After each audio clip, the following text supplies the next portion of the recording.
खबरों का सारथी।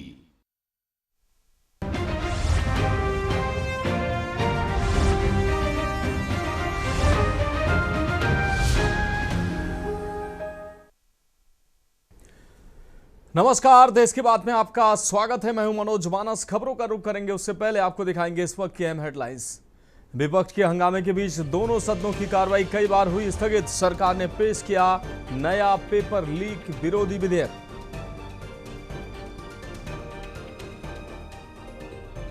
परीक्षा सुधार के लिए प्रधानमंत्री का बड़ा कदम, टास्क फोर्स का किया गठन। नंदन नीलेकणी समेत 6 लोग टीम में शामिल।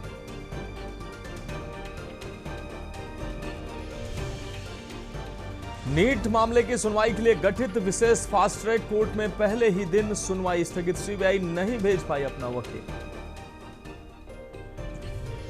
जंतर मंतर लाठीचार्ज पर सुप्रीम कोर्ट की नाराजगी, कहा आंदोलन एक संवैधानिक अधिकार, पुलिस की बर्बरता सही नहीं, प्रोटोकॉल होता है।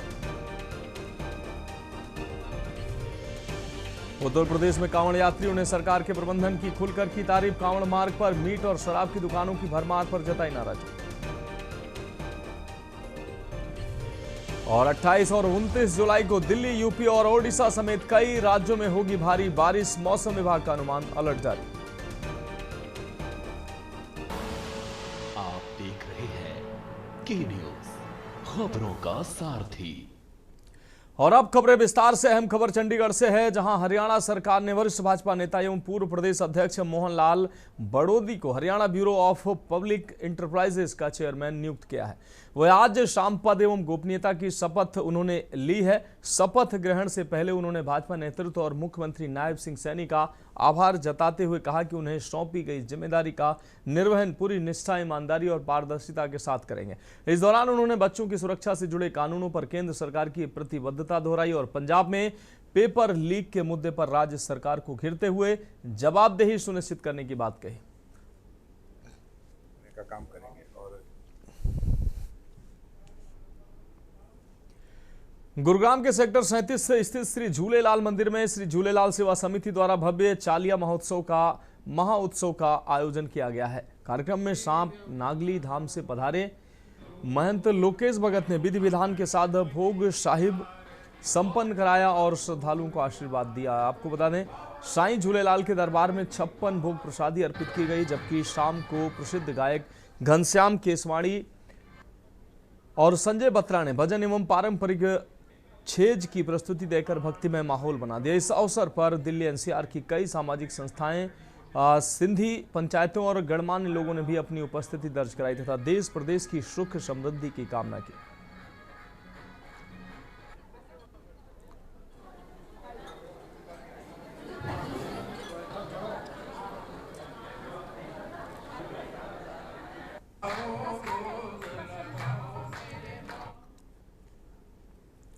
अब बढ़ेंगे अगली खबर की ओर। अगली खबर आपको बता दें रायपुर से है, जहां नवा रायपुर में मुख्यमंत्री विष्णुदेव साय ने मुख्य कार्यपालन अधिकारियों के साथ समीक्षा बैठक कर ग्राम पंचायतों को विकसित और सशक्त बनाने के निर्देश दिए। उन्होंने विकसित भारत लखपति दीदी, पीएम आवास योजना और पीएम सूर्य घर मुफ्त बिजली योजना का प्रभावी ढंग से गांव-गांव और सभी पात्रों तक लाभ पहुंचाने पर जोर दिया। मुख्यमंत्री ने कहा कि योजनाओं का लाभ समाज के अंतिम पायदान पर खड़े पात्र व्यक्तियों तक बिना किसी भेदभाव के पहुंचाया जाना चाहिए। साथ ही जल संरक्षण, गुणवत्तापूर्ण निर्माण, महिला सशक्तिकरण और बस्तर सहित अन्य दूरस्थ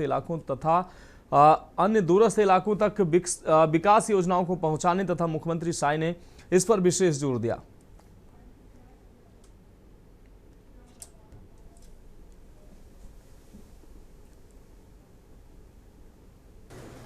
बड़ा सौभाग्य का विषय है कि पंचायत एवं ग्रामीण विकास विभाग के द्वारा 2 दिवसीय हमारे जिला पंचायत के सीओज कार्यशाला रखा गया है और अभी 1 जुलाई से विकसित भारत दी राम जी लागू हुआ है, तो सभी विषयों पर हमारा गांव विकास की दृष्टि से कैसे आगे बढ़े, पंचायत का कैसे विकास हो, इस पर चर्चा होगी। और बड़ा सौभाग्य का विषय है कि श्री अमरजीत सिन्हा जी वो पधारे हुए हैं। बढ़ेंगे अगली खबर की ओर। कबीरधाम से अहम खबर, जहां सहसपुर लोहारा थाना क्षेत्र में हुए अंधे कत्ल का पुलिस ने 24 घंटे के भीतर खुलासा कर दिया है। पुलिस के अनुसार मृतक महेश साहू की हत्या उसकी पत्नी नीता साहू ने अपने चचेरे भाई ओदराम साहू के साथ मिलकर की। बताया गया कि पति के अत्यधिक शराब सेवन और घरेलू विवाद से परेशान होकर दोनों ने 25 जुलाई की रात महेश के सिर पर पत्थर से हमला कर उसकी हत्या कर दी और शव को सड़क किनारे छोड़कर फरार हो गए। फॉरेंसिक जांच, तकनीकी साक्ष्यों और पूछताछ के आधार पर पुलिस ने दोनों आरोपियों को गिरफ्तार कर लिया। उनकी निशानदेही पर हत्या में इस्तेमाल पत्थर, एक्टिवा स्कूटी, खून से सने कपड़े समेत अन्य साक्ष्य बरामद किए गए हैं। दोनों आरोपियों को न्यायालय में पेश कर न्यायिक रिमांड पर भेज दिया गया।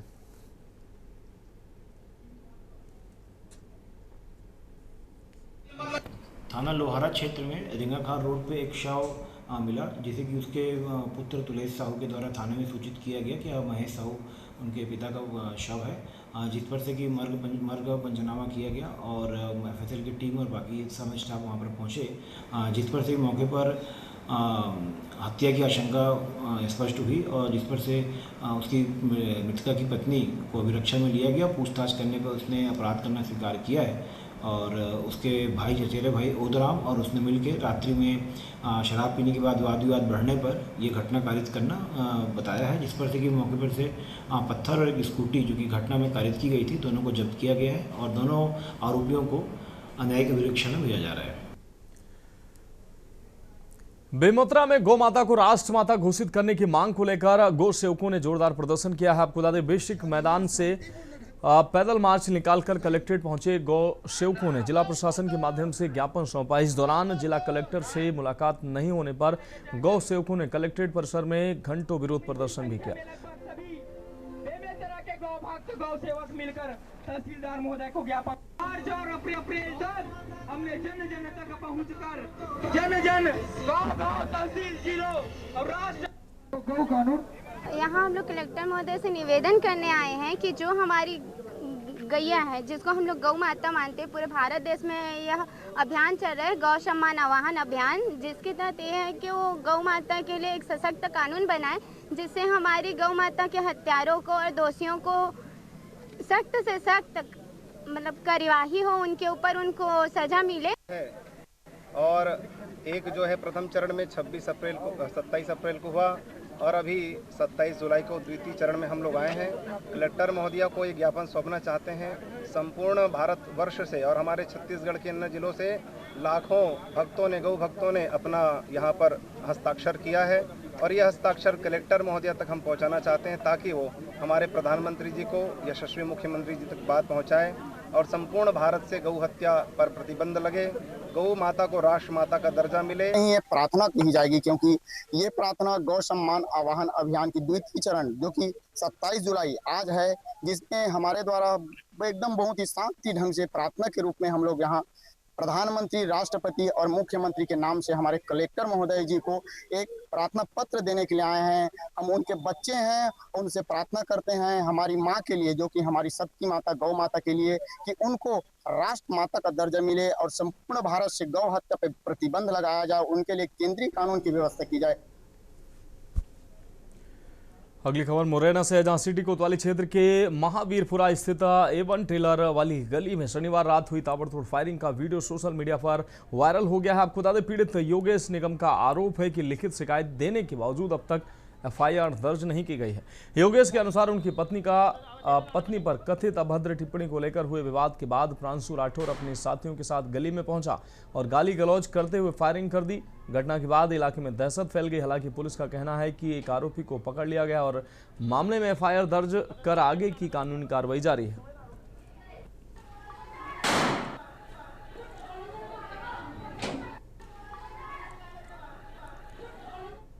अगली खबर मैहर से है, जहां सतना रोड स्थित स्वामी नीलकंठ महाराज जी ओइला आश्रम में आपको बता दें, बम महाराज की मूर्ति खंडित किए जाने और ट्रस्ट की संपत्ति पर अवैध कब्जे के आरोप लगाए गए हैं। शिकायतकर्ताओं का आरोप है कि 25 जुलाई को प्राण प्रतिष्ठा के दौरान कुछ लोगों ने आश्रम पहुंचकर विवाद किया और कथित तौर पर मूर्ति का अंगूठा क्षतिग्रस्त कर दिया, जिससे प्राण प्रतिष्ठा नहीं हो सकी है। साथ ही ट्रस्ट की संपत्ति पर कब्जे का प्रयास और महंत सुंदरदास के साथ अभद्रता का भी आरोप लगाया गया। पुलिस का कहना है कि मामले की जांच की जा रही है और जांच के आधार पर कार्रवाई की जाएगी। माननीय कलेक्टर साहब के बाद हम लोग महिला वाले महाराज जी स्वामी श्री सुंदरदास जी महाराज जी के प्रतिनिधित्व में बड़ा अखाड़ा मैहर एवं मैहर के समस्त प्रबुद्ध गणमान्य राजनीतिक, सामाजिक और विश्व हिंदू परिषद बजरंग दल के कार्यकर्ताओं के, पदाधिकारियों के मध्य उपस्थित होकर के हम लोगों ने कलेक्टर साहब से निवेदन किया कि जो ओइला आश्रम में स्वामी बम जी की मूर्ति की प्रतिष्ठा 25 जुलाई को होनी थी, देवशनी एकादशी के दिन, उस दिन वहाँ पर कुछ अराजक तत्वों ने मूर्ति को खंडित कर दिया, तो उनके विपरीत कुछ कार्रवाई होना चाहिए। बढ़ेंगे अगली खबर की ओर। खबर भोपाल से, जहां कांग्रेस के पदाधिकारी व पूर्व विधायक कुणाल चौधरी ने खाद की किल्लत और मूंग फसल की खराब स्थिति को लेकर प्रदेश सरकार पर निशाना साधा है। उन्होंने आरोप लगाया कि किसान खाद के लिए घंटों लाइन में खड़े होने को मजबूर है, दूसरी तरफ उन्हें मूंग का उचित दाम व खरीद सुविधा नहीं मिल रही है। चौधरी ने सरकार से पर्याप्त खाद उपलब्ध कराने, मूंग की खरीद सुनिश्चित करने और किसानों की समस्याओं का तत्काल समाधान करने की मांग की। और उसमें से 27 दिन के अंदर उनके किसानों पे फिर पेट पे लात और छाती पे गोली मारने का काम सरकार कर रही है। मोहन यादव और शिवराज की लड़ाई में मध्य प्रदेश का किसान प्रताड़ित और परेशान हो रहा है। 20 लाख मीट्रिक टन मूंग का उत्पादन हुआ है, 4.5 लाख मीट्रिक टन का इन्होंने कहीं ना कहीं अभी तक वो दिया है कि हम इतना खरीदेंगे एमएसपी के ऊपर, और उसमें से 27 दिन के अंदर सिर्फ भारतीय जनता पार्टी की सरकार ने 36,000 मीट्रिक टन खरीदा। मतलब 20 लाख में से सिर्फ 1.8% मूंग को खरीदा है। जब जीतू पटवारी जी दौरे पे जाते हैं, किसानों से चर्चा करते हैं, तो एदल सिंह जो यहाँ के कृषि मंत्री एक लेटर लिखते हैं शिवराज। और अगली खबर जबलपुर से है, जहां new Anand Nagar pump house निवासी मोहम्मद जावेद ने अपनी बहन रोशनी पर फर्जी शिकायत दर्ज कराने का आरोप लगाते हुए एसपी कार्यालय में ज्ञापन सौंपा है। जावेद का आरोप है कि बहन ने हनुमान ताल थाने में उसके खिलाफ 1.80 लाख की लूट की झूठी रिपोर्ट दर्ज कराई है। उन्होंने बताया कि मोबाइल की किस्त और पैसों के विवाद को लेकर उनके साथ मारपीट की गई थी। जावेद ने मामले की निष्पक्ष जांच और न्याय की मांग की है। पुलिस जांच के बाद ही आरोपों की वास्तविकता सामने आएगी। मेरे मामू लोगों के ऊपर झूठा केस का इल्ज़ाम लगा रही है, लूटपाट का। मेरी खाला, छोटी खाला है, जो कि रोशनी भी की छोटी बहन है, उनका ये जेवर लेकर गई हैं मेरे मामा के फ़ोन से। ये किस्त फाइनेंस करवा के गई थी, तो ये सबके ऊपर इल्ज़ाम लगाकर ये सामान ना देना चाहती है। तो बताएं, इसके जानकारी में आप लोगों को क्या कहना है? कितने दिन हो गए इनको गए हुए इनको लगभग 3 से 4 महीनों। इनके घर से अलमारी खोलकर रुपया और जेवर लूट ले गए, ऐसा शिकायत उन्होंने आधार ताल में दिया होगा। ये शिकायत भी हमने इनका थाना प्रभारी आधार ताल को हम भेज रहे हैं। दोनों आवेदन पत्रों में निष्पक्ष जांच की जाएगी और आपसी अगर लेन देन का मामला है या क्या है, इसमें सारे साक्ष्य लिए जाएंगे और जो भी निष्पक्ष कार्रवाई होगी वही संपादित की जाएगी, ऐसा हमने इनको आश्वासन दिया। New Anand Nagar pump house से आया हूँ। मेरा नाम मोहम्मद जावेद है। हमारी बहन ने हमारे ऊपर झूठा आरोप लगाया है लूट का। हम उसकी अपनी बहन के घर, अपनी बड़ी बहन रोशनी भी के घर गए हुए थे। मेरी छोटी बहन के जेवर और मेरी आईडी से उन्होंने मोबाइल फाइनेंस करवाया था। मैं उसके पैसे की बात करने गया हुआ था, तो वो मेरी बहन रोशनी और उसके घर में कुछ 7-8 लोग थे, जिन्होंने मेरे को मारा, पीटा और मेरे ऊपर झूठा आरोप लेकर लगाया है आधार ताल थाने में कि मैंने उनके घर से 1,80,000 रुपये की लूट की है। और ये मैंने ज्ञापन एसपी ऑफिस में देने आया। बढ़ेंगे अगली खबर की ओर। भोपाल में एमबीबीएस इंटर्न डॉक्टरों ने आपको बता दें स्टाइपेंड बढ़ाने की मांग को लेकर अनिश्चितकालीन भूख हड़ताल शुरू कर दी है। गांधी मेडिकल कॉलेज के इंटर्न डॉक्टर संकेत और डॉक्टर कृष्णा आंदोलन का नेतृत्व कर रहे हैं। डॉक्टरों का कहना है कि वर्तमान में मिलने वाला 14,337 रुपये का स्टाइपेंड बढ़ती महंगाई और कार्यभार के मुकाबले पर्याप्त नहीं है। उनकी मांग है कि इसे बढ़ाकर 30,000 रुपये किया जाए।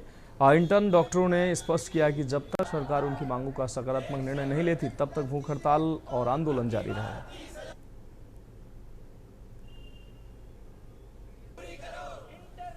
मेरा नाम डॉक्टर कृष्णा, गांधी चिकित्सालय महाविद्यालय में हमीदा हॉस्पिटल। तो जो हमारी भूख हड़ताल थी, आज से हमने निर्णय लिया, कल हमने निर्णय लिया था कि आज से हम भूख हड़ताल पर जा रहे हैं। तो हमारे स्वास्थ्य मंत्री जी ने सीएमई साहब को कॉल किया था और उन सीएमई साहब ने डीन मैम के थ्रू हमारी बात हुई, तो उनसे हमको एक आश्वासन मिला है कि कल आके हमारी मीटिंग होगी उनसे, तो उस जो भूख हड़ताल है हम 1 दिन के लिए इसको निलंबित कर रहे हैं। बढ़ेंगे अगली खबर की ओर। खबर हजारीबाग से है, जहां कांग्रेस के प्रदेश महासचिव सुरजीत नागवाला ने प्रेस वार्ता कर जिले में जल, जंगल और जमीन पर कथित अतिक्रमण और झील सुंदरीकरण कार्य में अनियमितता के आरोप लगाए हैं। उन्होंने 13.97 करोड़ रुपए लागत से हुए झील सुंदरीकरण की कार्य की तकनीकी और वित्तीय जांच कराने, सरकारी जमीन, नदी नालों और तालाबों से अतिक्रमण हटाने पर जोर दिया। साथ ही खास महल और आवास बोर्ड की जमीनों की निष्पक्ष जांच की मांग उठाई। साथ ही नगर निगम की कार्य प्रणाली पर भी सवाल उठाते हुए आवश्यक कार्रवाई की मांग की।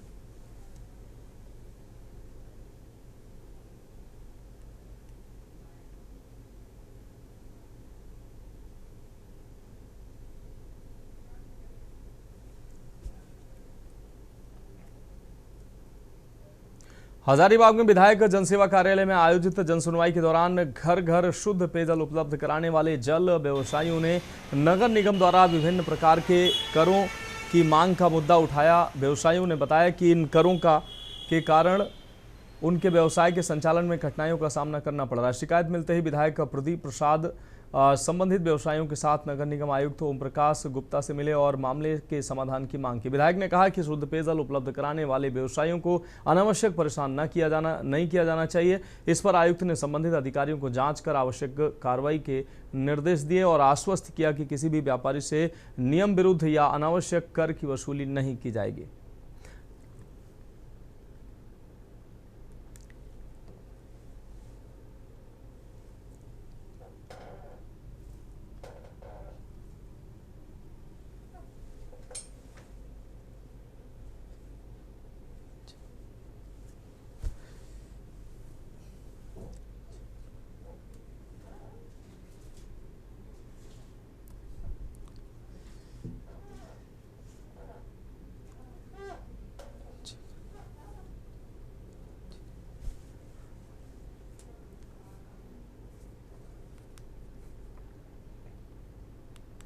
बढ़ेंगे अगली खबर की ओर। दुमका के सरैया हाट प्रखंड कार्यालय में आउटसोर्सिंग एजेंसी के माध्यम से कार्यरत चालक, कंप्यूटर सहायक और झाड़ूदार ने करीब 18 माह से मानदेय नहीं मिलने का आरोप लगाते हुए वीडियो को आवेदन सौंपा है। कर्मियों ने बताया कि नियमित सेवा देने के बावजूद भुगतान नहीं होने से परिवार का भरण पोषण, बच्चों की पढ़ाई और इलाज का खर्च उठाना मुश्किल हो गया। उनका कहना है कि उधार लेकर घर चलाना पड़ रहा है और लगातार मानसिक तनाव बढ़ रहा है। कर्मियों ने मानवीय आधार पर हस्तक्षेप करते हुए 18 माह के लंबित मानदेय का जल्द भुगतान कराने की मांग की। हम लोग का 18 महीना से मानदेय नहीं मिला है, जिसके कारण से हम लोग का बाल बच्चा की स्थिति बहुत खराब है। बार बार पहले से धमकी आता है कि आप अपना फीस जमा किए, अन्यथा अपने बच्चे को यहाँ से ले जाइए। इसके चलते बच्चे लोग भी बहुत परेशान हैं और हमको इतना प्रताड़ित हो रहे हैं कि क्या करें, लगता है जान दे दें अपना। सरकार का सेवा, दिन रात सेवा हम लोग करते हैं, तब पर भी सरकार का कोई हम लोग पर, चालक पर ध्यान नहीं है। और सरकार कई बार हमने प्रचार भी किया, उसके बावजूद भी हम लोग का कोई देखने वाला नहीं है।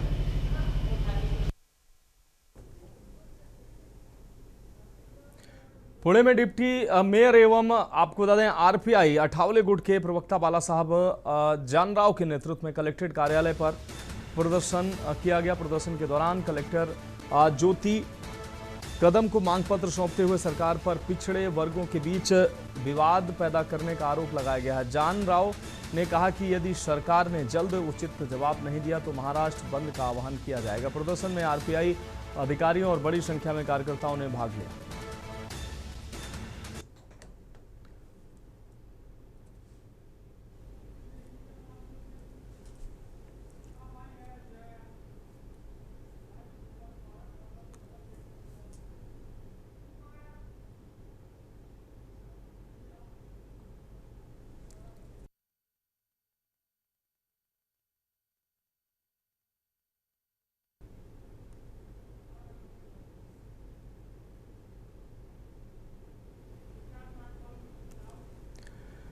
बढ़ेंगे अगली खबर की ओर। उत्तर प्रदेश के अयोध्या से खबर है, जहां चढ़ावा चोरी के आरोपियों की मुश्किलें बढ़ी हैं। आरोपियों की न्यायिक हिरासत 14 दिन बढ़ी है। चढ़ावा चोरी के जेल में निरुद्ध हैं सभी 8 आरोपी। अब 10 अगस्त को होगी सभी आरोपियों की पेशी। तो चढ़ावा चोरी के आरोपी जेल में निरुद्ध हैं सभी ये 8 आरोपी।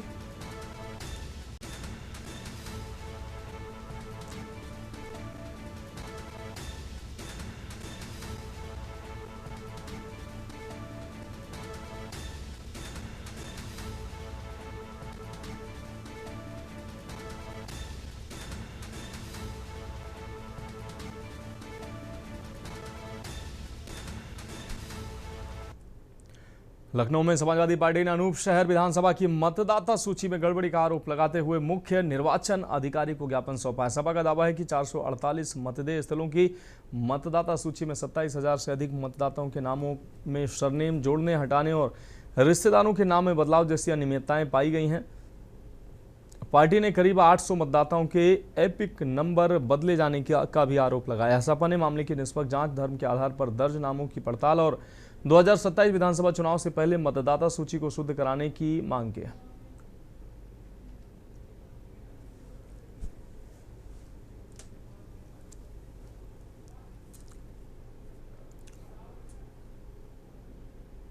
बढ़ेंगे अगली खबर की ओर। खबर बाराबंकी से है, जहां त्रिवेदीगंज ब्लॉक के प्राथमिक विद्यालय देवगढ़ में जहरीले सांप के काटने से कक्षा 3 के 8 वर्षीय छात्र अंशु की मौत हो गई है। अंशु बड़ाइनकन का पूर्वा निवासी अशोक कुमार का पुत्र था। परिजनों और ग्रामीणों का आरोप है कि घटना के समय विद्यालय में केवल शिक्षा मित्र मौजूद थी।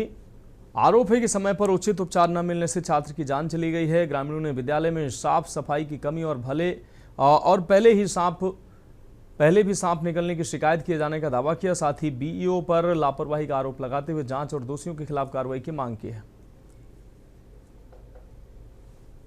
घासें बहुत हैं। सर हम लोगों ने बरसात का मौसम आ गया भैया बढ़ जाइए नहीं आप उसकी कोई आवश्यकता 5 लाख ना 4 की 5 लाख आप बताइए। 4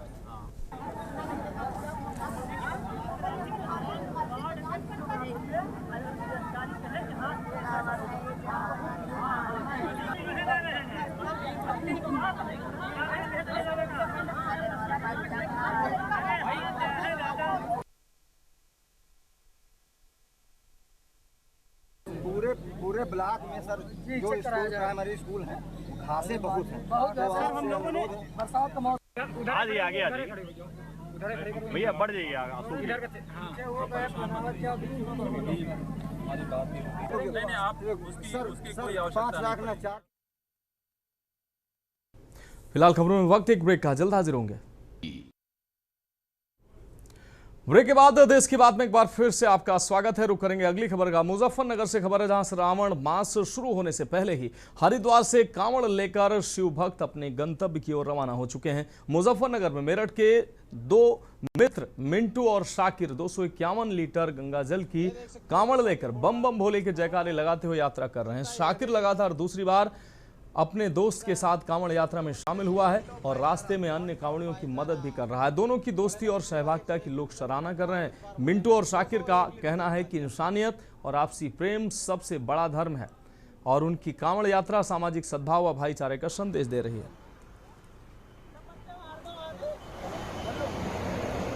बोले मेरा नाम मिंटू है, मैं जिला मेरठ गांव गडीना का रहने वाला हूँ। मैं और मेरा दोस्त और गौरव भाई नगोडी से है और मेरा भाई मुस्लिम है, वो फलावदे से है और मैं मिंटू गडीने से हूँ।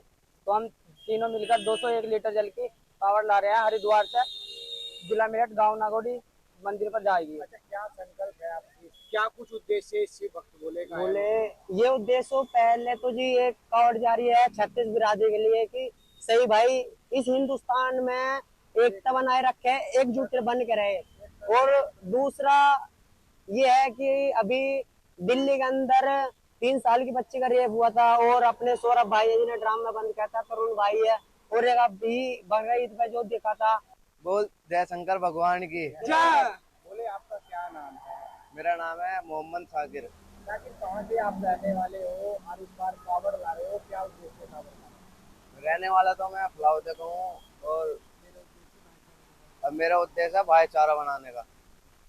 जात पात को छोड़ो, इंसानियत जोड़ो। आप मुस्लिम हो और मुस्लिम होने के बावजूद आप हिंदू भाइयों के साथ कावड़ ला रहे हो। हिंदू धर्म की एक आस्था है कावड़, आपको इससे कोई प्रेरित? अब बढ़ेंगे अगली खबर की ओर। बाराबंकी के बदोसराय कोतवाली क्षेत्र के पिपरौली गांव का 22 वर्षीय रवि कुमार चौधरी रविवार दोपहर घर से निकलने के बाद लापता हो गया। परिजनों की तलाश के दौरान दरियाबाद समानांतर नहर के किनारे उसकी साइकिल और चप्पल मिली, जिसके बाद पुलिस को सूचना दी गई। मौके पर पहुंची पुलिस ने सामान की पहचान रवि के होने की पुष्टि की है। गोताखोरों की मदद से नहर में सर्च ऑपरेशन कराया गया। आपको बता दें, सोमवार को भी पूरे दिन तलाश जारी रही, लेकिन देर शाम तक युवक का कोई सुराग नहीं मिला। घटना के बाद परिवार का रो रो कर बुरा हाल है, जबकि पुलिस लगातार तलाश कर रही है।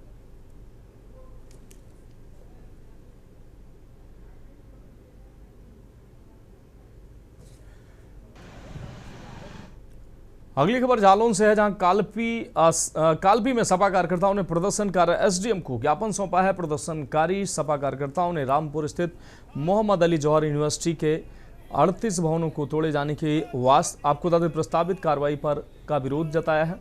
आपको बता दें, सपा अल्पसंख्यक जिला अध्यक्ष के नेतृत्व में कार्यकर्ताओं ने ज्ञापन में यूनिवर्सिटी को शिक्षा संस्थान बताते हुए दोस्तीकरण पर पुनर्विचार करने की अपील की।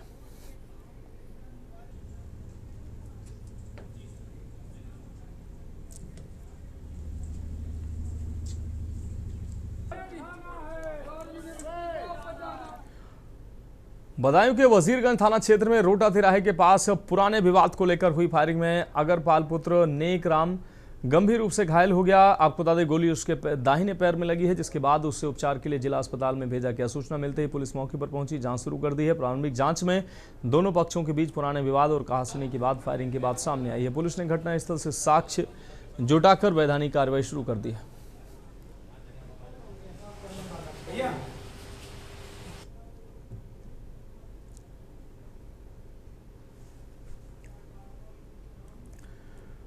कुशीनगर के तमकुही राज विधानसभा क्षेत्र में अटल जनसंपर्क यात्रा के तहत युवा संवाद कार्यक्रम आयोजित किया गया है।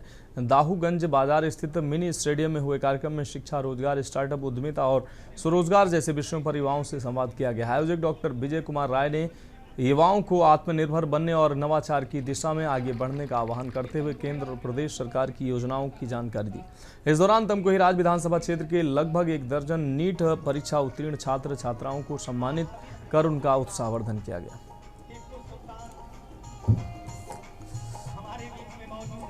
राजनीति की ये कायरता तो विपक्ष को भी शोभा नहीं देती है। हम तो उसी दल में बैठे, हम तो माने डॉक्टर टीके राय से भी हमारे कुछ मतभेद रहे, सिद्धांतों के मतभेद रहे, व्यक्तिगत मतभेद नहीं रहे, राजनीति के मतभेद रहे। और ऐसी क्या बात है कि मेरे टाइटल वाले आते हैं, उन्हीं से मेरा मतभेद हो जाता है। और बीच में अजय लल्लू जो 10 साल रहे, लेस मात्र भी मेरा कोई मतभेद उनसे नहीं था। बहुजन समाज पार्टी की सरकार हमने 5 साल ब्लॉक प्रमुखी किया, समाजवादी पार्टी की सरकार में हम लोगों ने 5 साल ब्लॉक प्रमुखी किया, भारतीय जनता पार्टी की सरकार में 10 साल से कर रहे हैं। बढ़ेंगे अगली खबर की ओर। खबर मुरादाबाद से है, जहां कुछ घंटों की बारिश ने शहर की जल निकासी सहित सड़क व्यवस्था की पोल खोलकर रख दी है। कई वार्डों में जलभराव होने से लोगों को आवागमन में भारी परेशानी का सामना करना पड़ा है, जबकि सड़कों पर भरे पानी और गड्ढों से दुर्घटना की आशंका बढ़ गई। स्थानीय लोगों ने सड़क निर्माण कार्यों की गुणवत्ता और जल निकासी व्यवस्था पर सवाल उठाए हैं। कुछ लोगों ने मलबे के उपयोग और बिना नंबर की ट्रैक्टर ट्रॉलियों के संचालन को लेकर भी आरोप लगाए हैं। हालांकि इन दावों की स्वतंत्र पुष्टि नहीं हुई है। सावन और कांवड़ यात्रा से पहले नागरिकों ने नगर निगम से सड़कों की मरम्मत और जल भराव की समस्या का शीघ्र समाधान करने की मांग की।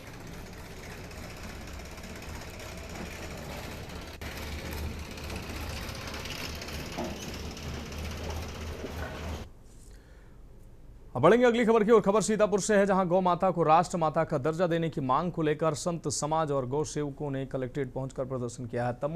तपोधन नैमिष के संत संतोष दास महाराज की मौजूदगी में हुए प्रदर्शन में हिंदू सुरक्षा सेवा संघ ने प्रशासनिक अधिकारी को राष्ट्रपति को संबोधित ज्ञापन सौंपा। प्रदर्शनकारियों ने गौ संरक्षण को मजबूत करने, गौ तस्करी पर सख्त कार्रवाई और गौ सेवा को बढ़ावा देने की मांग उठाई।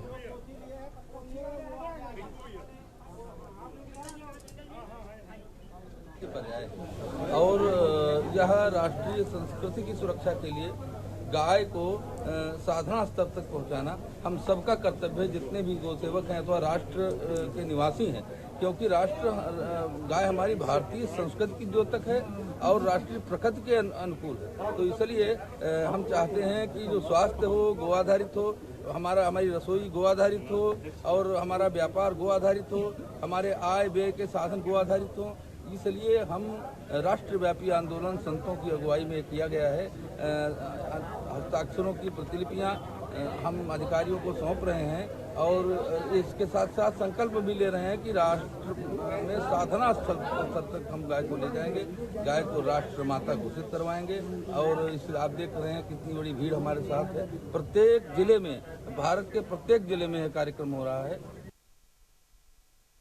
हम बढ़ेंगे अगली खबर की ओर। हमीरपुर जनपद में आज समाजवादी अल्पसंख्यक सभा के पदाधिकारियों ने राज्यपाल के नाम में ज्ञापन सौंपा है। सभा ने मोहम्मद अली जौहर विश्वविद्यालय के 38 भवनों को गिराने की प्रस्तावित कार्रवाई का कड़ा विरोध जताया। पदाधिकारियों ने कहा कि इससे हजारों छात्रों, शिक्षकों और कर्मचारियों का भविष्य खतरे में पड़ जाएगा।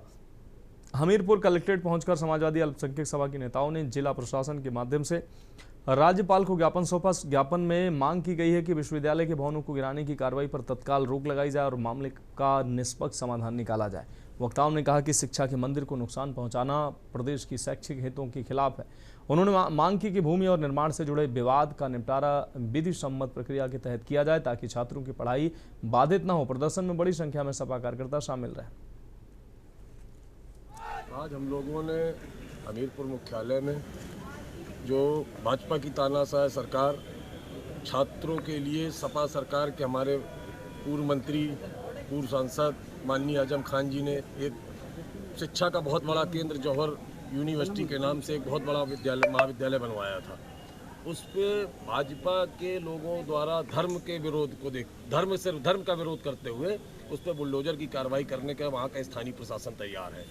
उसको रोकने के लिए राज्यपाल को संबोधित ज्ञापन हम लोगों ने जिलाधिकारी महोदय के माध्यम से देने का आज हम लोगों ने काम किया है। मोहम्मद जौहर यूनिवर्सिटी को जो वहाँ के प्रशासन ने, स्थानीय प्रशासन ने गिराने का निर्णय, वहाँ पर 38 भवनों को गिराने का जो आदेश पारित किया है, उसको बचाने के लिए उसके खिलाफ हम लोगों ने आज जिलाधिकारी के माध्यम से महामहिम राज्यपाल को ज्ञापन दिया कि कम से कम आप राज्यपाल हैं, आप ऐसी संस्थाओं को बचा लो जहां यूनिवर्सिटी है, जहां गरीब के बच्चे पढ़ रहे हैं, मजदूर के और मजबूर के बच्चे पढ़ रहे हैं।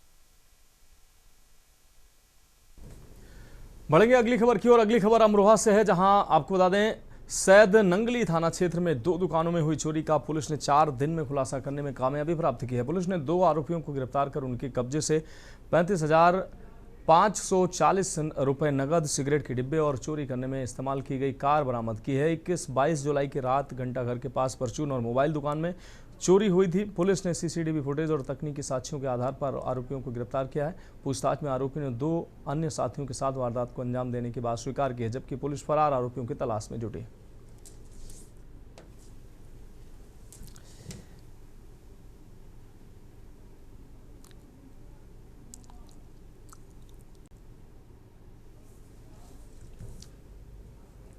बढ़ेंगे अगली खबर की ओर। खबर देवरिया से है, जहां रामपुर जिले के मौलाना जौहर विश्वविद्यालय को बचाने की मांग को लेकर समाजवादी छात्र सभा ने बरहेज विधानसभा क्षेत्र के बीआरडी पीजी कॉलेज आश्रम में हस्ताक्षर अभियान चलाया। छात्र सभा के जिलाध्यक्ष मनोज यादव के नेतृत्व में आयोजित अभियान में बड़ी संख्या में छात्र छात्राओं ने भाग लिया।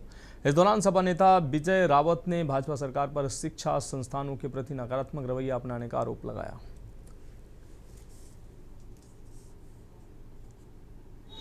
आज हम लोग देवरिया जिला के बरहज विधानसभा में बीआरडी पीजी कॉलेज आश्रम बरहज डिग्री कॉलेज में हम लोगों ने एक हस्ताक्षर अभियान चलाया है, जिसमें बड़े पैमाने पर छात्रों, नौजवानों एवं लड़कियों ने भाग लिया है। हमारी मांग है इस हस्ताक्षर के माध्यम से कि रामपुर में जौहर यूनिवर्सिटी विश्वविद्यालय को बचाया जाए और छात्रों के शिक्षा के मंदिर को इसको गिराया न जाए। पहले ही भारतीय जनता पार्टी की सरकार ने देश और प्रदेश में बड़े पैमाने पर विद्यालयों का बंद करने का काम किया गया है, वहीं छात्रों नौजवानों को बेरोजगार करने का काम किया गया है। इसी के तहत हम लोगों ने विद्यालय में परिसर में घूम के और पूरे जिले में हस्ताक्षर अभियान डिग्री कॉलेज एवं प्राथमिक विद्यालयों पर चला रहे हैं। रामपुर में पहाड़ी गेट के पास बने करीब 10 फीट गहरे नाले में खेलते समय 7 वर्षीय अब्दुल गिर गया। घटना के वक्त वह दूसरे बच्चों के साथ घर के बाहर खेल रहा था। सूचना मिलते ही पुलिस, फायर ब्रिगेड, गोताखोर और अन्य विभागों की टीम मौके पर पहुंची और रेस्क्यू अभियान शुरू किया है। अपर पुलिस अधीक्षक भी मौके पर मौजूद रहे। करीब 5 घंटे में तलाश जारी रही, लेकिन समाचार लिखे जाने तक बच्चे का कोई सुराग नहीं मिला।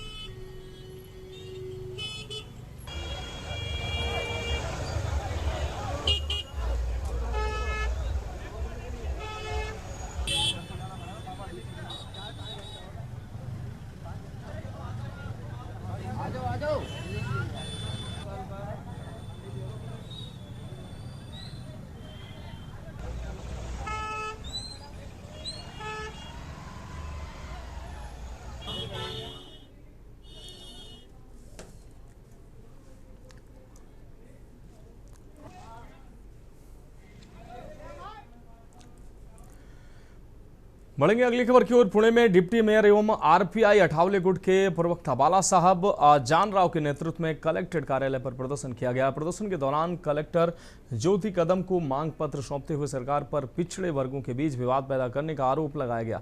जान राव ने कहा कि यदि सरकार ने जल्द उचित जवाब नहीं दिया तो महाराष्ट्र बंद का आह्वान किया जाएगा। प्रदर्शन में आरपीआई पदाधिकारियों और बड़ी संख्या में कार्यकर्ताओं ने भाग लिया। ये प्रोटेस्ट है ना, जो हमारे बाबा साहब के ना विचारों के विरुद्ध है, इसके लिए हम लोग ये प्रोटेस्ट कर रहे हैं। और हम लोग को ये सब नहीं चाहिए, ये बंद होना चाहिए, ये खारिज होना चाहिए, यही हमारी इच्छा है। इसके लिए हम लोग आए इतनी दूर से, और हम लोग पूरे 300 महिला आए, 300-400 महिला आए देव रोड से। मैडम, अगर आपका तो आठवले गठ पार्टी में शामिल है, बीजेपी पार्टी में शामिल है, और आप पार्टी के खिलाफ नहीं निकले? नहीं, पार्टी के खिलाफ क्यों निकलेंगे हम लोग। आज हमारे देश के राष्ट्रीय नेता रामदास जी आठवले, इनकी मांग थी उपवर्गीकरण का आरक्षण रद्द करने के लिए। आज हम 59 जाति के सब धर्मों के लोग यहाँ पे जब शामिल हुए, हमारे साहब के आदेश के हिसाब से हमने यह मोर्चा निकाला है और मोर्चे में सब धर्म के लोग शामिल हुए। इसके लिए मैं सबका धन्यवाद करता हूँ। संगठन से नहीं आए हैं, यहाँ पर आप देखेंगे तो कई अलग अलग संगठन के लोग आए हैं। या सभी जातियों के लोग हैं, सभी मतलब गुटों के लोग हैं। ऐसे हाँ, क्योंकि यह वर्गीकरण किसी एक जाति को अफेक्ट नहीं करने वाला, ये सभी जातियों को अफेक्ट करने वाला है, इसलिए यहाँ पर सभी समुदाय के लोग हैं।